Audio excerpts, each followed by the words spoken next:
Assalamualaikum warahmatullahi wabarakatuh. Waalaikumsalam warahmatullahi wabarakatuh. Selamat siang Pak Arif, selamat siang Pak Dio dan teman-teman semua. Maaf atas keterlambatannya lama menunggu. Sebelum memasuki role-playnya, izinkan kami untuk memperkenalkan diri kami masing-masing. Nama saya Dea Priana Azara sebagai narator. Nama saya Nala Romantika sebagai manajer. Nama saya Alif Purnomo sebagai MT yang inovatif. Nama saya Alifia Desti sebagai rekan kerja 1. Nama saya Muhammad Riksa sebagai MT yang tidak mengenal prosedur. Saya Bima Taufikah sebagai produser. Tanpa menunggu waktu lama, mari kita saksikan.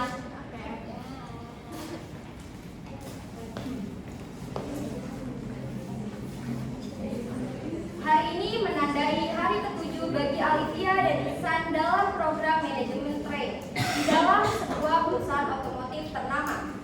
Sebagai karyawan baru, mereka masih dalam masa adaptasi, belajar memahami budaya perusahaan dan membangun reputasi di hadapan atasan dan rekan kerja.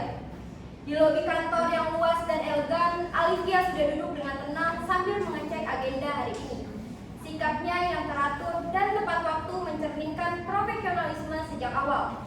Sementara itu, dari kejauhan, Ihsan tampak berlari-lari kecil memasuki gedung. Raut wajahnya panik dan napasnya terengah-engah. Loh, kamu baru datang, San? Kak Desti, nih Kak, aku tadi malam tuh nonton bola sampai jam 3, terus aku juga bangunnya kesiangan. Nah, terus juga di Pakapuri sampai Cawang itu macet, terus aku jadi kesiangan deh Kak. Padahal kita ini satu daerah, kok kakak bisa sih nggak telat? Padahal kita itu satu daerah. Ya makanya, berangkat lebih pagi dong, gimana sih? Hati-hati loh, Bu Naila gak suka sama orang yang gak disiplin. Iya sih, aku paham. Aku tuh nggak memprediksi bahwa bakal semacet ini. Padahal tuh kemarin tuh nggak semacet ini. Kayaknya ini dampak dari puasa deh. Jadi orang-orang tuh pakai kendaraan pribadi. Kedisiplinan dalam dunia kerja adalah faktor kunci dalam membangun citra yang baik. Desti yang hadir dari awal memberikan kesan siap dan profesional. Sementara dengan keterlambatannya menampilkan kurang disiplin yang bisa berdampak pada evaluasi dirinya sebagai pegawai baru. Tepat pukul 9 waktu Indonesia Barat, pertemuan dengan atasan dimulai. Ruangan pertemuan kecil itu dipenuhi oleh aura profesional. Alifia dan rekan-rekan sudah siap dengan sikap yang rapi dan penuh perhatian. Namun Ihsan masuk dengan terburu-buru langsung duduk tanpa mengucap salam atau meminta izin.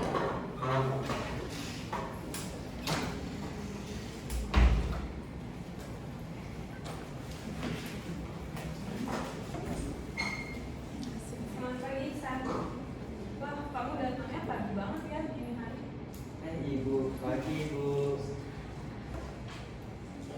Oke, nggak apa-apa. Untuk hari ini saya maafkan, tapi pastiin bahwa ini yang terakhir. Saya tidak mentoleransi kesalahan telat karena disiplin kerja itu hal yang paling penting dalam dunia kerja. Baik Ibu. Untuk saya akan tidak akan disiplin nanti Kak. Akan tahan lagi dan lebih disiplin lagi untuk selanjutnya. Ya, dan untuk yang lain saya apresiasi kalian karena tidak telat dan tepat waktu. Saya harap semangat kalian ini terus sampai akhir kalian di sini. Makasih, Bu. Interaksi ini menunjukkan pentingnya etika dan sikap yang profesional di tempat kerja. Disiplin dan tata krama adalah hal mendasar yang mempengaruhi kesan pertama di hadapan atasan dan rekan kerja. Setelah beberapa hari berada di perusahaan, Alifia dan Ihsan mulai diajak turun ke lapangan untuk mengamati proses produksi. Di sini mereka dituntut untuk berpikir kritis dan mencari cara untuk meningkatkan efisiensi kerja. Alifia mengamati dengan penuh perhatian. Ia mencatat pola kerja para teknisi, melihat alur produksi dan mulai menyusun ide-ide perbaikan.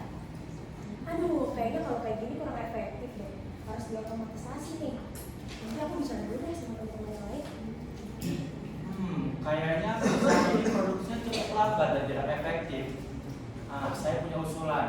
Bagaimana saya langsung berbicara pada Bu Naila? Pasti usulan saya pasti harus diterima. Perbedaan pendekatan ini akan berpengaruh besar pada bagaimana usulan mereka diterima oleh manajemen. Komunikasi dan kerja sama tim akan menentukan keberhasilan suatu inovasi.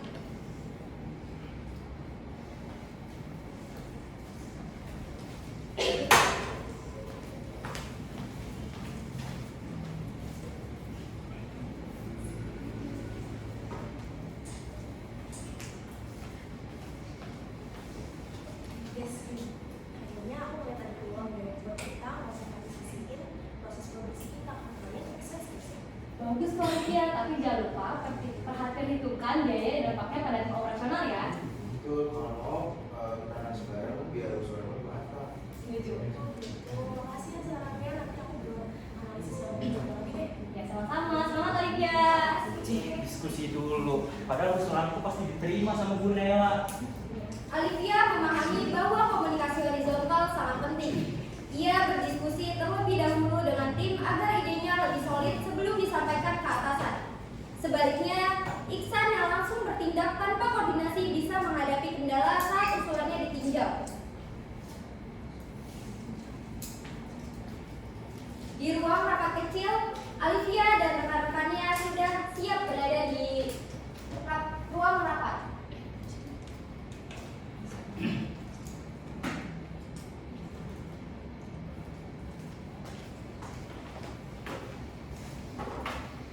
Selamat pagi semuanya. Pagi, Bu. Baik, kita akan melanjutkan rapat pada minggu lalu. Sesuai yang saya minta pada minggu lalu untuk dari kalian adakah usulan pada proses produksi di perusahaan kita? Saya Bu. Ya, baik. Saya lihat di perusahaan ini melakukan produksi yang cukup tidak efektif Ibu, dan itu mengeluarkan banyak keuangan kita. Bagaimana kita melakukan otomatisasi untuk lain produksi di perusahaan kita Ibu? Sebelumnya saya mau tanya, kamu udah analisis biaya dan memperhatikan dampak yang akan terjadi di kedepannya pada perusahaan kita? Belum sih Ibu, tapi saya yakin perusahaan kita akan lebih untung dan lebih efektif melakukan otomatisasi ini di bagian produksi Ibu. Hal yang perlu kamu tahu, usulan tanpa data analisis yang matang tidak bisa diterima. Sebaiknya kamu diskusikan ini dulu dengan tim kamu dan buat analisis yang komprehensif. Untuk yang lain, apakah ada usulan? Saya Bu, Ya, saya punya alasan kenapa kita harus otomatisasi proses produksi kita Bu. Seperti yang dikatakan sama Iksan tadi, biar lebih efisien itu biar bisa menghemat waktu sama biaya. Saya sudah hitung itu bisa menghemat waktu sampai 20% dan menekan biaya operasional kita Bu. Nah, saya juga udah bikin data dan skemanya dulu. boleh saja.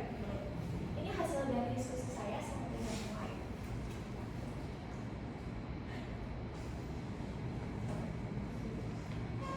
Bagus sekali ya. Dari yang saya lihat, analisis dan perhitungannya sudah cukup matang. Tapi saya tetap akan pelajari hal itu lebih lanjut. Kita juga bisa bicara ini di rapat selanjutnya. Untuk filenya tolong kirim di email saya. Jadi kita saya kira. Ya.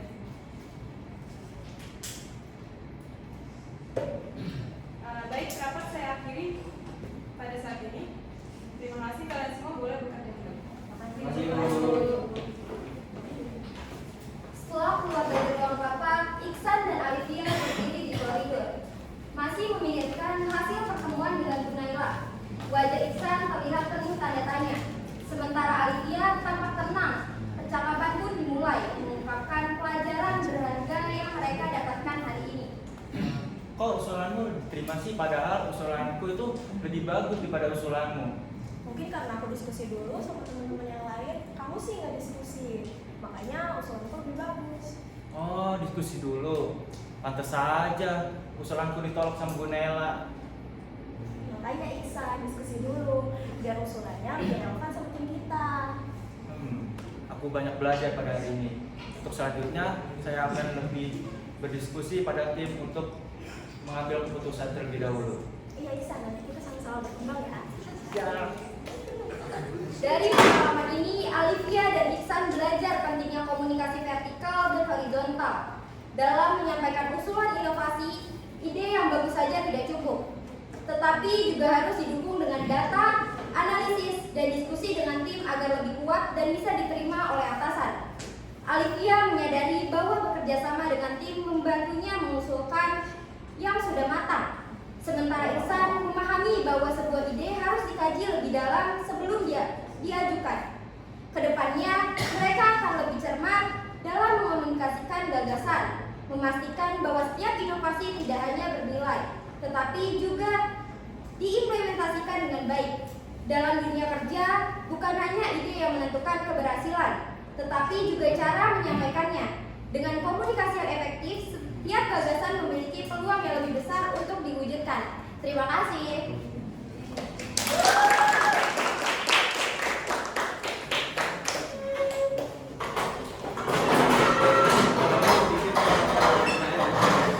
Jadinya untuk bermain pertama semuanya udah bagus ya. Tapi kelompok ini tadi saya lihat keunggulannya mungkin di penyampaian pesannya ya, yang dunia apa jadi naratornya saya lihat ya itu udah bagus sekali ya, saya lihat penyampaian pesan mungkin yang lainnya bisa niru untuk naratornya seperti ini gitu ya. Sisanya overall ceritanya udah baik sih, mungkin ditambahkan dengan contoh-contoh. MT itu sebenarnya gini, jadi saya mengenalkan juga ya, sebenarnya MT itu teman-teman yang baru masuk kerja di project supaya menjadi pimpinan supervisor gitu ya, dalam waktu setahun atau 2 tahun. Makanya sebenarnya yang ditugasi untuk pegawai MT ini beda dengan pegawai reguler. Mereka tuh harus menciptakan inovasi, kemudian mereka tuh tugasnya lebih banyak karena memang disiapkan untuk jadi leader. Nah tadi kalau contohnya kayak Ihsan tadi, telat sekali aja ya mungkin udah kena sama atasan ya 2 kali dan 3 kali. Nah itu mungkin nanti yang lebih digali lagi karena MC itu berbeda dengan pegawai biasa ya. Jadi itu tapi overall udah sangat bagus. Dari Bagio kalau dari saya sih udah bagus juga sih tadi. Jadi kalau kedepannya untuk kalau bisa lebih jelas lagi yang ingin disampaikan apa gitu ya. Jangan terpaku pada narator aja. Narator di sini sebagai istilahnya moderator lah. Jadi hanya menyampaikan memang inti-inti dari ceritanya, improve sendiri. Tapi message-nya atau pesannya itu bisa lebih tersampaikan dari perannya. Gitu.